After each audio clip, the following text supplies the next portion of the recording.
An Oromoof qaalii. Qaalii jechuun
isa dubbata.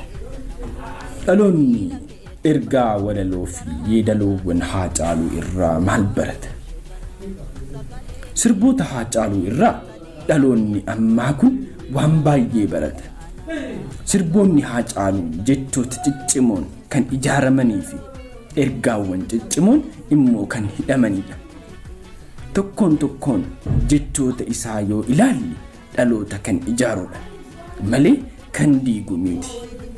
Abdii kan namatti horudha malee kan nama mufachiisu miti. Haacaaluun isaa abbootiin amantii manneen kiristaanaa fi masjiidaa ummata isaanii barsiisan, inni immoo weelluudhaan ummata isaa barsiisa.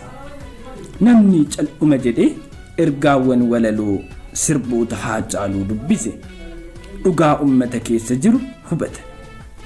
Irraas immoo barata. Keessumaa yeroo hundumaa horkina rakkoon keenya cimaan kan waliif yaanne walitti yaanne malee dubbiin keenya badiidha.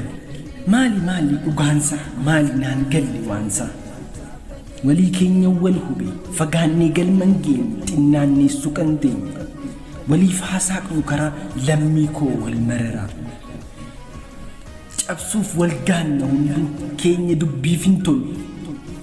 Miira hoo'ee dhaamote booruu miti qulqulluu waliif gaddaa farrisaa bari'uu waliif jibbee jabaatu iddoo maqi kana cimeenati waliif haloo kannaa baannee abjuu fafaa yaada tokko dhabne akka ilmoo bofaa dhiisaa waliif kaanee jaalala hiran jibbi bo'aan tolu yaada geeddaran koottaa waliif kaanee jaalala hiran jibbi bo'aan tolu gaariitti deeffanna dhiisi naaf obboleessa kee olaa ka'uun jibbini yoo guddate dhuma wayya gadi buusuuf hin dhimmini dhiisi qileetti gadi darbachuuf soktee jalan haadhini dhiisi laafee ija haa kennu badiitti yaadini suphii nagaan bobbaanii waaree galleerra qumbii rafnees boqonnaan qabnu afaan wal eegna dubbii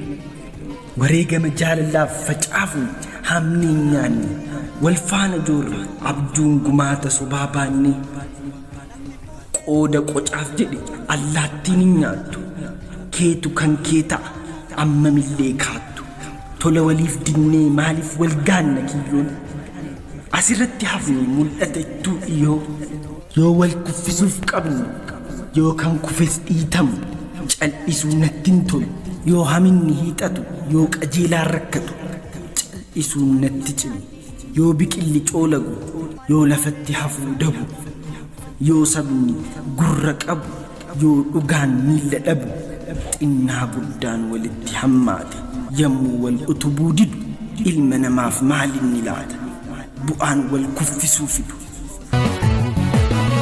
Maaf wal sakala maaf deemsa wal dhorkina rakkoon keenya cimaan kana waliif walitti yaanne malee dubbiin keenya badii dhalee. Maaf wal sakala maaf deemsa wal dhorkina rakkoon keenya cimaan kana waliif walitti yaanne malee dubbiin keenya badii dhalee. Malinni dhugaansa malinni nangalle waansa walii keenya walubee fagaannee galman geenye xinnaanne suuqa teenye maal walii faasaaq nu kara lammii koo wal marara fagaannee galman geenye xinnaanne suuqa teenye maal walii faasaaq nu kara lammii koo wal marara.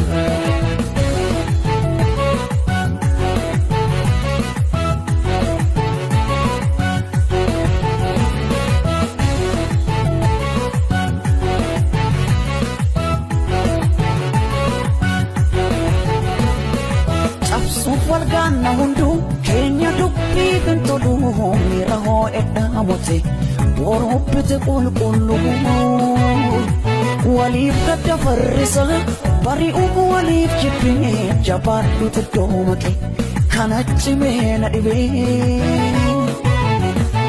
waliin faaluuf kana baannee abjuufafa yaada tokko dhabne akka ilmaan bofa.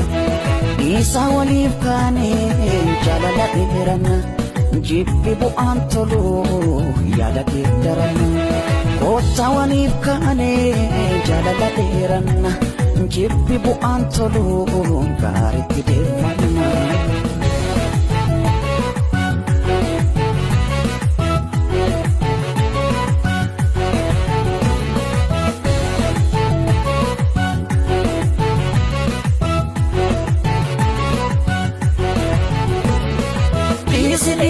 Sinaafa poleessa kee olaaka ol jibbini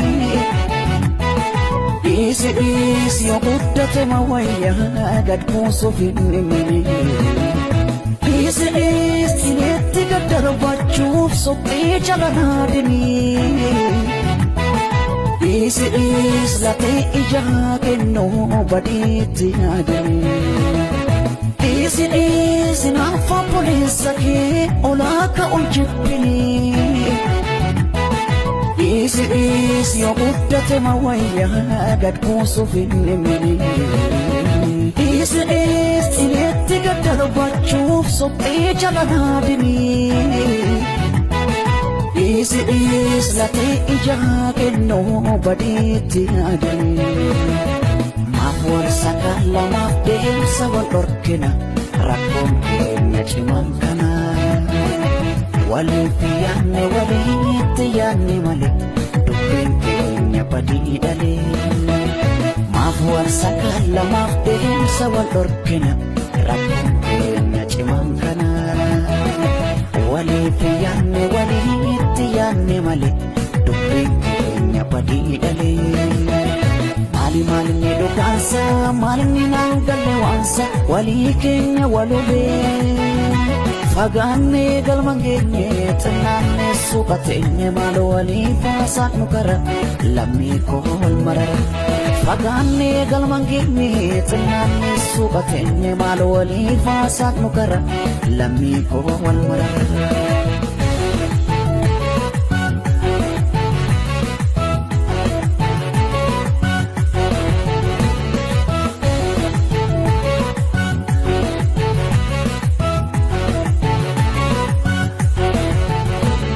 Bina gambo pani warega nera ummi rafnes bokona qabnu afan wale na dubbi warega majalana fajafne hamne nyanne wal fana jorre abjun bumata sababane oda botap jade alatti nyattu ketu kan keta mamele kartu gari walif dinne maaf warreen kiyon lafarratti hafne nulagattu biyon tola walif dinne maaf walganna kiyon asirratti hafne nulagattu biyon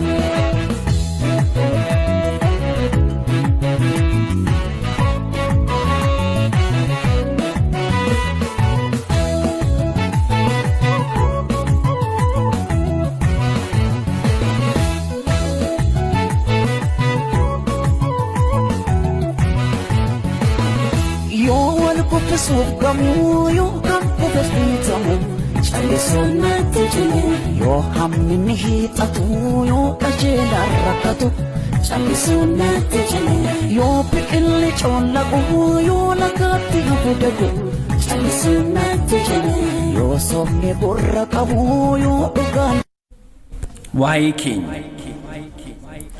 keenya yoo dhiisan silaa naman dhiisu dubbii keenya tokko hin taane utuu jirru akka nuti hin jirre maal godhu akka hin jirre jiruu faana gargar baane itti dhiisne silaa gadin teenye walii gallee yookaan alaan galle waa'ee Oromoo yeroo taa'an yaadan sammuutu nama dhukkuba rakkinnii fi roorroon Oromoo irra ga'u yoo dhiisanis yoo falmanis naman dhanqatu ummata bal'aa saba guddaa gaanfa Afrikaa jedhamee utuu beekamu roorroo cimaa baatee jaarraa meeqa jiraata akka baay'ina isaatiin Afrikaa keessaa isa duraati akka sirna gadaa fi dimokiraasiitiin addunyaa kana bulchaa ture garuu maal godhare rakkinni isaa inni guddaa fi ol'aanaan alaas manaas waliin galu akka waan abaarsa qabnuuti dhaloonni baraan dhufu kana gubachaa hafe hacaalus kan mudate isa kana ta'ee yaaduun quqqaa fi aarii garaa isaa weellisaa ture xiqqaa guddaa caale eenyu gadi kanatu na aarsa maafan aaruu dida ani ergamuu malee ergachuun dadhabe kanaaf rafuun dida guddaatu xinnaati an kanaafan aada dubbii isaan na dhibe kanaaf rafuu dida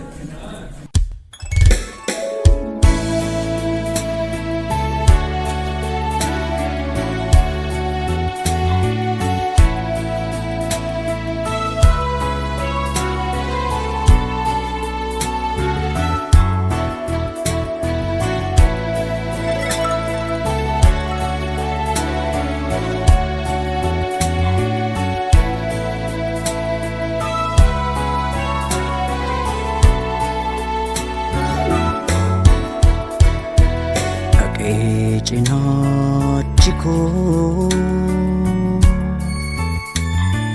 yommuu lafa ga'u waan rafuun se'a narrafee firrafne jechuufis ciisa koorran jira maqumaa fanciisa malarrafa miti gaaffii deebii dhabdeet na keessa marmarti mee akkamiin ta'a waanan ta'u si dhabee rafee bulu yaadusi yaada koonda dhabee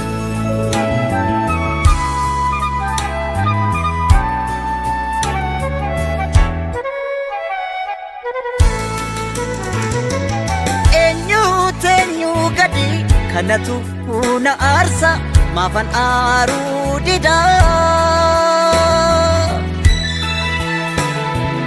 aan ergamuu malee ergachuu ni dadhabe kanaaf rafuu dida eenyu gadi kanatu na aarsa maafan aaruu dida aan ergamuu malee ergachuu ni dadhabe kanaaf rafuu dida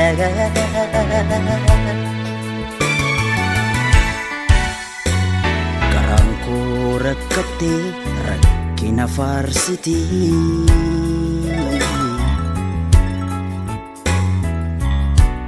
abjuuhii kadhabdeef godhumaa rakkatti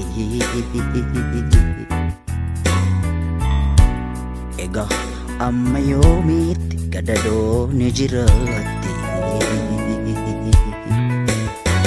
garaan koo rakkatti rakkina faarsiti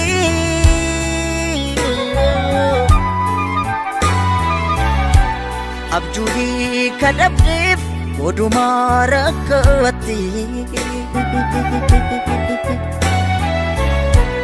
egaa amma yoomiitti gadadoo ni jiraatti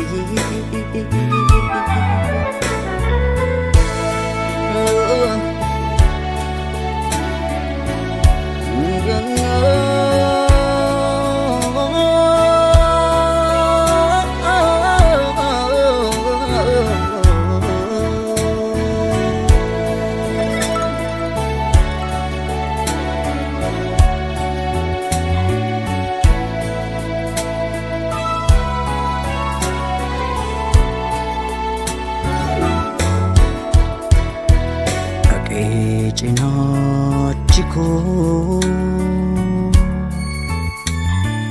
yommuu lafa ga'u waan rafuun se'a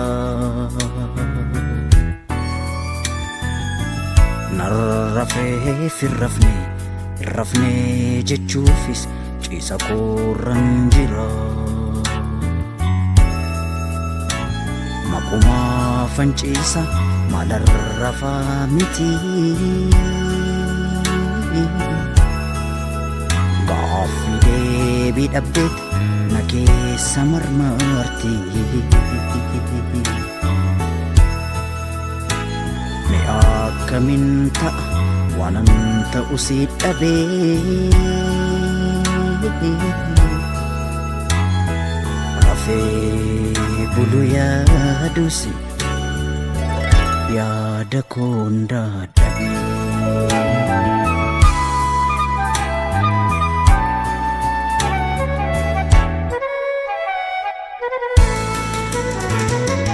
xinnaa guddaa caale guddaatu xinnaate ankanaafan aadaa dubbii saana dhibee deebii saafan dhabee kanaaf rafuu dida xinnaat guddaa erge guddaatu ergame ankanaafan aadaa dubbii saana dhibee deebii saafan dhabee kanaaf rafuu dida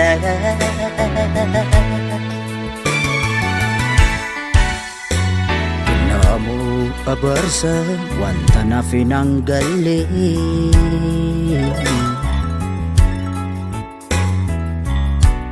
irra aanuu didee maaf jala eelale otuma saaf galuu maaliif keessaan galle kennaamoo abarsa wanta naaf hin galle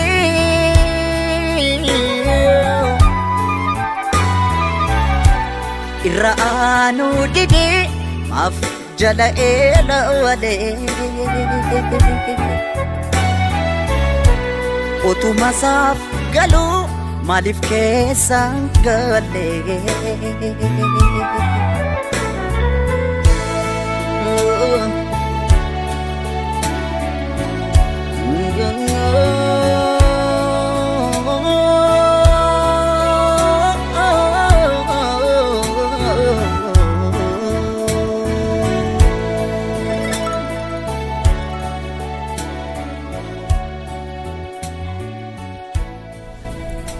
Sabni Oromoo baay'inni isaa yeroo dubbatamu galaanatti fakkeeffama. Saba bal'aa ardii Afrikaa akka ta'e ni dubbatama. Uummanni Oromoo gaanfa Afrikaatti uummata bal'aa fi jabaa ta'e kun murna xiqqoodhaan gabrummaa jala jaarraa lakkoofsisuun eenyuuf gaaffiidha. Sabni xiqqaan saba bal'aa maaliin akka bulchuu fi maaliif akka bulchus nama hundaaf gaaffiidha. Uummanni Oromoo baay'inni isaa homaa tokko isa hin fayyadne akka baay'ina isaatiif ofii isaa bulchuu irra darbe addunyaaf oola ture. Haacaaluunis taa'ee kana yaaduudhaan utuu garaadhaa gubatu weelluu isaa quqqaa garaa isaa baafachaa ture. Geerarsa Haacaaluu geerar naan jedhu yaa ijoolli ishee koo mee ka'ee talee luuree jirti kaa yaa ijoolli ishee jirti manittiin tokko mana mootummaa guddaa gaafuma achi seenan orma miti firatuu namaan oodan bishaan baaroo dildila yaa ijoolli ishee kaa gaafa guutuun beekan lubbuun dhiiraa biliqa yaa ijoolli ishee koo lubbuun dhiiraa biliqaa'u gaafa guutuun beekan ni raagaa nama jechisiisa. Weelluun isaa hundi waan fuula duratti ta'u tilmaama. Lubbuun dhiiraa yoom biliqa akka jettu hin beekamu. Dhuguma immoo dabeessi manaa hin ba'u. Lubbuu isaa lama bulfata. Goonni du'aan wal aansoo qabaa oola. Guyyoota hedduu mo'ate irra aanee gala. Gaafa tokko garuu harka kennata. Haacaaluu kan mudate kana. Seenaa Haacaaluu Hundeessaa Boonsaa kutaa 3ffaa asuma irratti xumurree jira. Kutaa 4ffaatiin walitti deebina. Hangasitti nagaan nuuf turaa. Chaanaalii keenya Sagalee Kitaabaa like, share, subscribe gochuu keessan hin dagatinaa. Horaa bulaa.